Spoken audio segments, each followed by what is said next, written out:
une excellente journée sur France 3.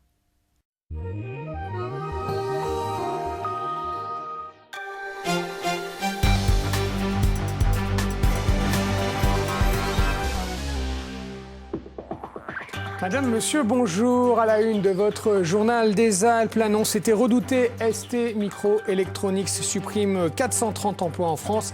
La division numérique du groupe franco-italien est fermée, déficitaire selon la direction. Nous verrons combien d'emplois sont concernés à Grenoble. Et puis il y avait du hockey hier soir à Pôle Sud. Morzine qui venait défier Grenoble pour la 8e journée de la Ligue Magnus. Victoire 6-1 pour les Brûleurs. Les temps forts du match dans ce journal. Enfin, le temps de l'après-midi idéal pour prendre l'air.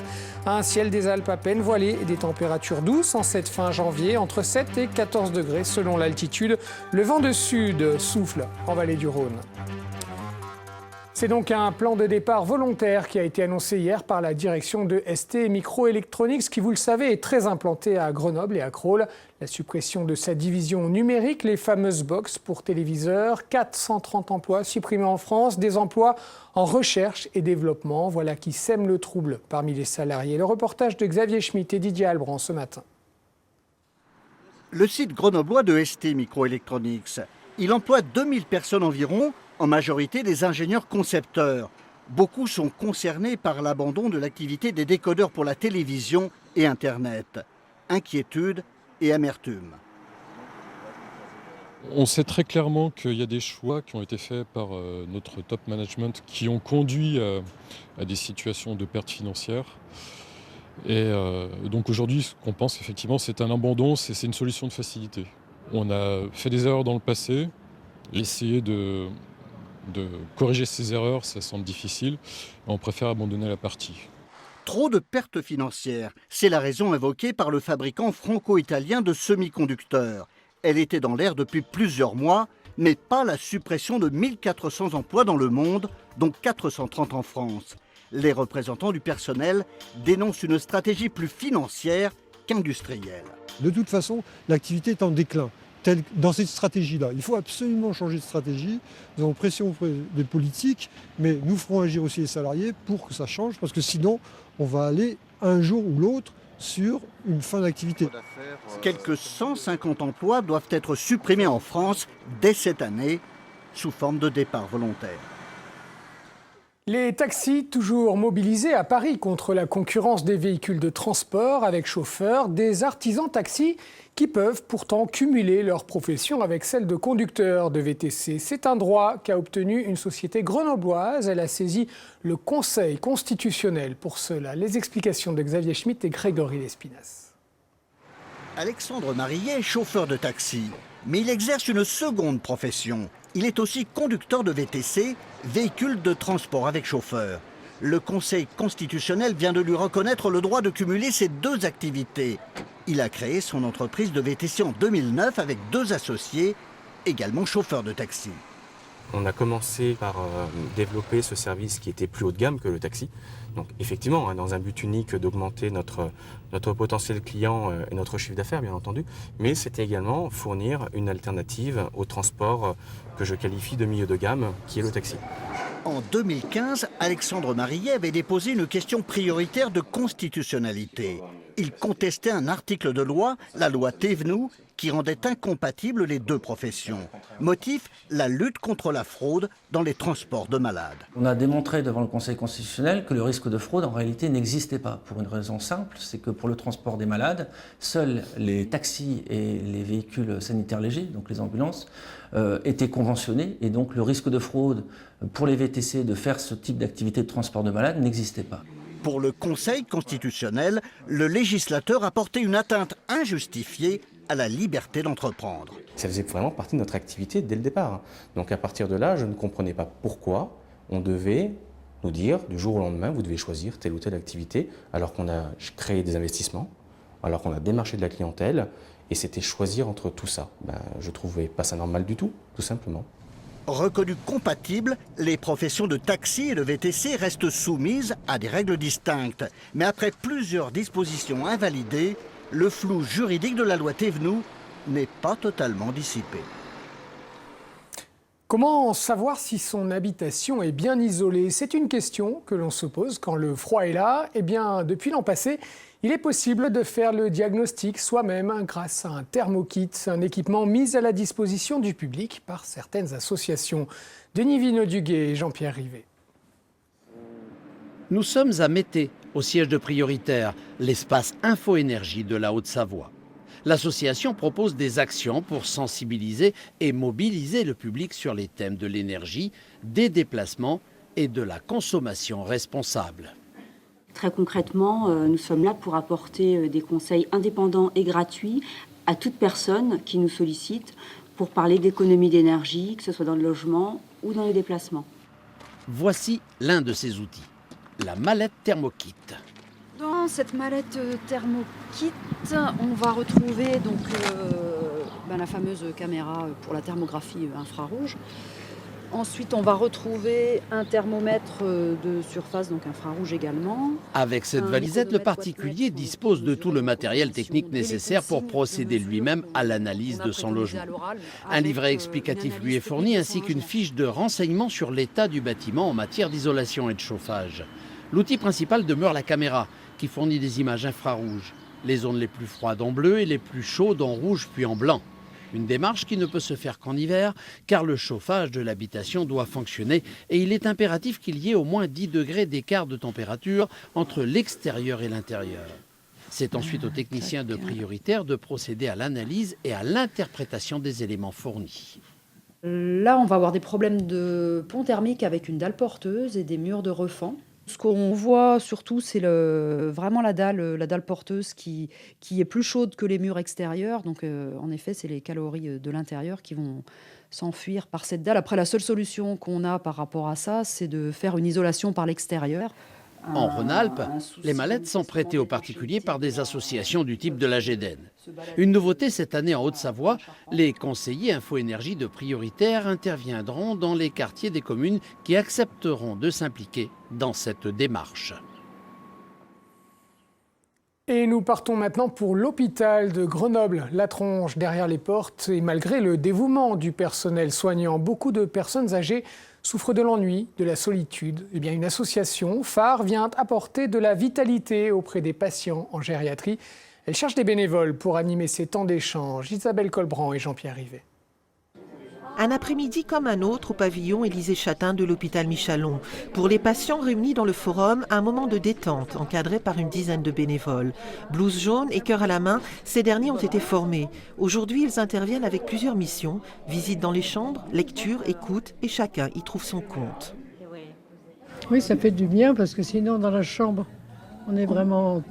Enfin, ouais, j'ai une voisine de chambre, mais enfin c'est pas pareil. On peut pas parler... Alors que là, on se retrouve assez souvent ensemble. Ça apprend des valeurs comme, je dirais, la tolérance, en fait. Je pense que c'est ce que ça m'a le plus appris. Parce qu'on arrive des fois avec des préconçus, peut-être, et puis ça nous remet un petit peu à hauteur avec ces personnes-là. Il faut être vraiment à l'écoute, et puis du coup, il faut... Voilà, faut arriver en déconstruisant toutes les idées qu'on peut avoir, pour les écouter vraiment. On va en rééduque, on va marcher. Ils sont une soixantaine à se relayer ainsi tous les jours de la semaine pour améliorer l'environnement hospitalier de ces personnes âgées. Ils travaillent en accord complet avec le personnel, en complémentarité. Le personnel a son temps, il est pressé, il a des charges multiples à faire, beaucoup plus maintenant qu'avant. Alors que le bénévole peut intervenir et respecter le temps du malade. C'est le malade dans la relation qui décide et le bénévole suit le malade. L'association est à la recherche de bénévoles supplémentaires, tous âges confondus. Un peu de temps, de l'empathie, une écoute bienveillante, le maître mot ici est bien l'échange. Et l'on reste dans l'agglomération grenobloise avec un sujet toujours sensible, celui du Stade des Alpes et de ce qu'il coûte à la collectivité.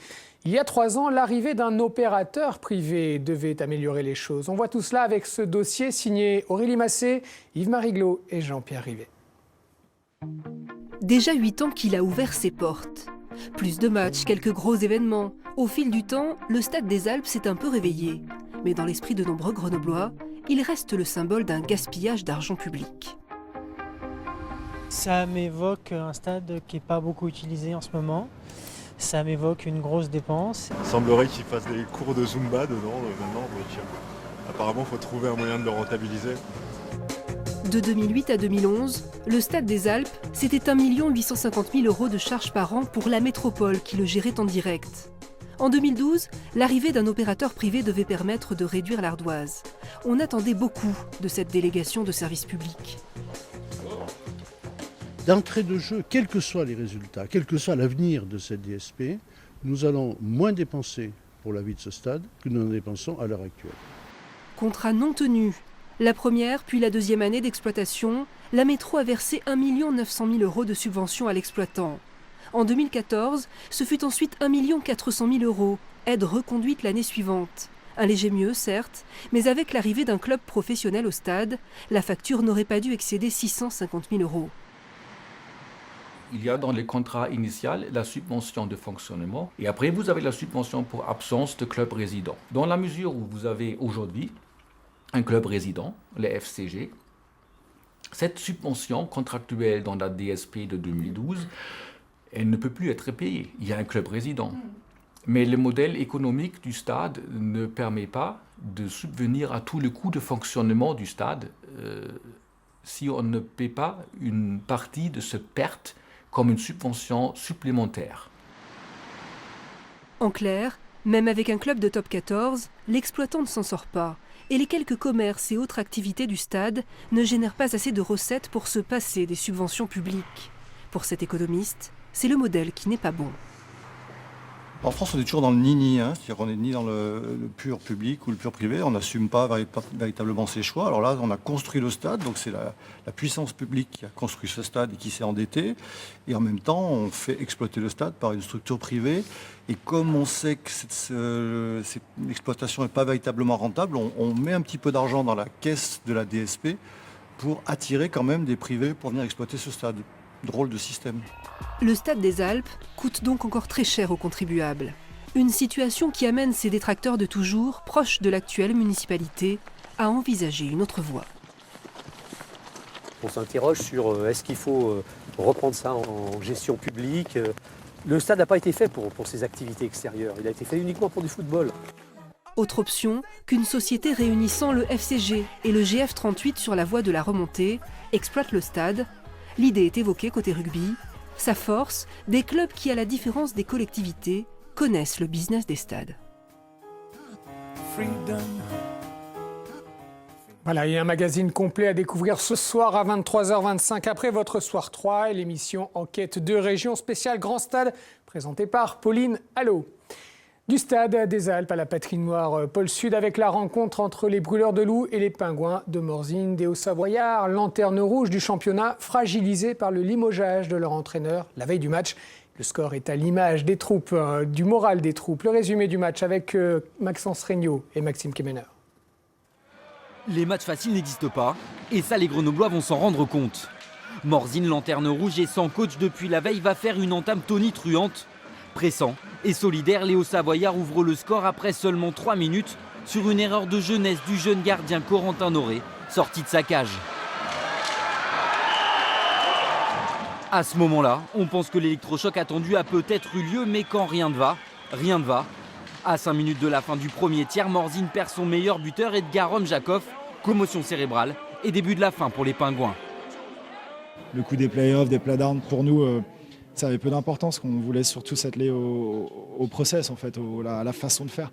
Et ça a été là pendant 15 minutes, mais c'est tout. Et un match, c'est 60 minutes.